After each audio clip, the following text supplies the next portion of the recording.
What's up, y'all? It's your girl, Tay Nicole, and welcome back to Let's Talk Black History, where we don't just tell history, we tell the truth.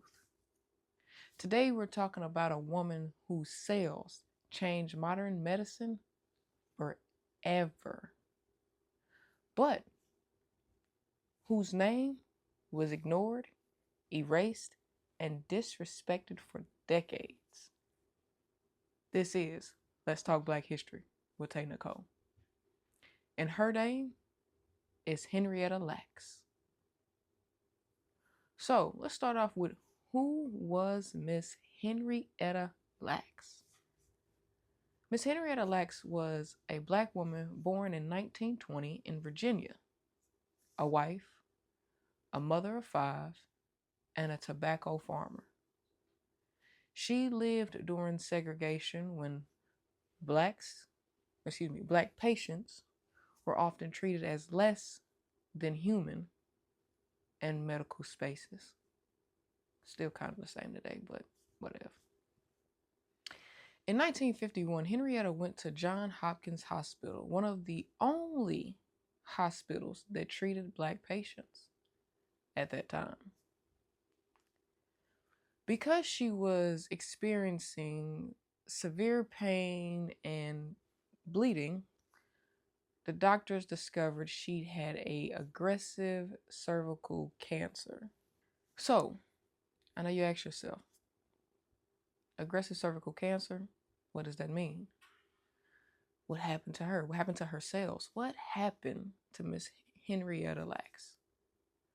So, this is what happened to her cells.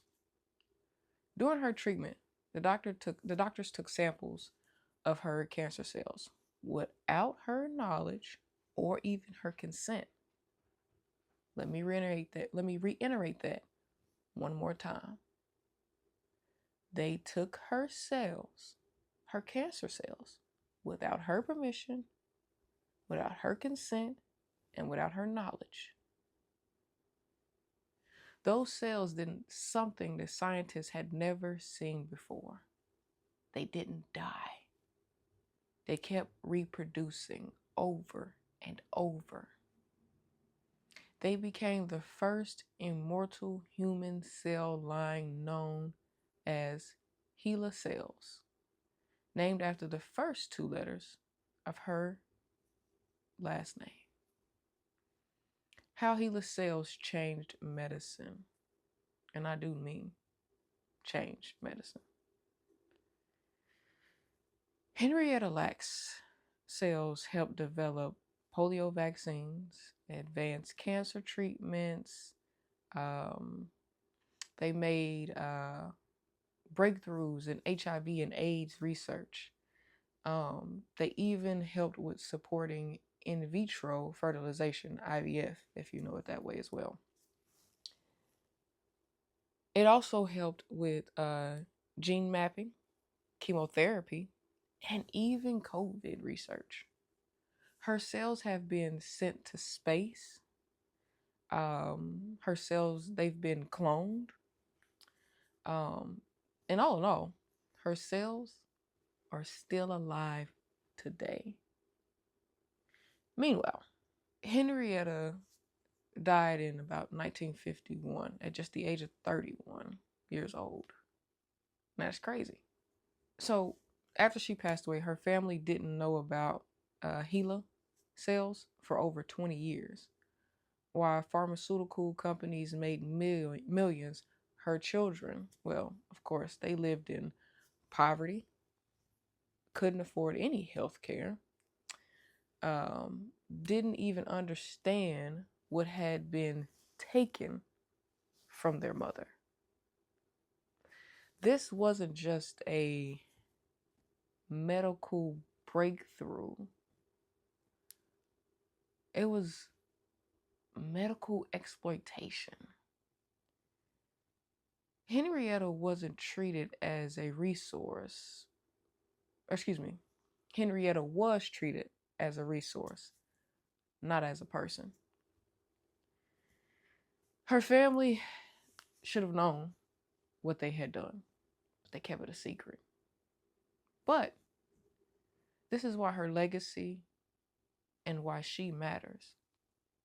Today, Henrietta Lacks is finally being recognized. Her family now has a say in how her cells are used.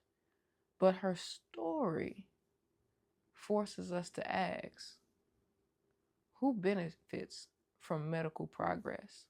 Who gets protected and who gets used?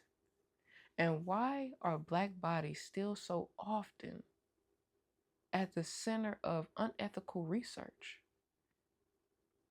Henrietta Lacks' life mattered. Her name matters. And her story deserves to be told fully and truthfully. If you didn't know her name before today, now you do. And I thank you for sticking around. This is Let's Talk Black History with Tay Nicole. Don't forget to like, comment, and share, because Black history is world history.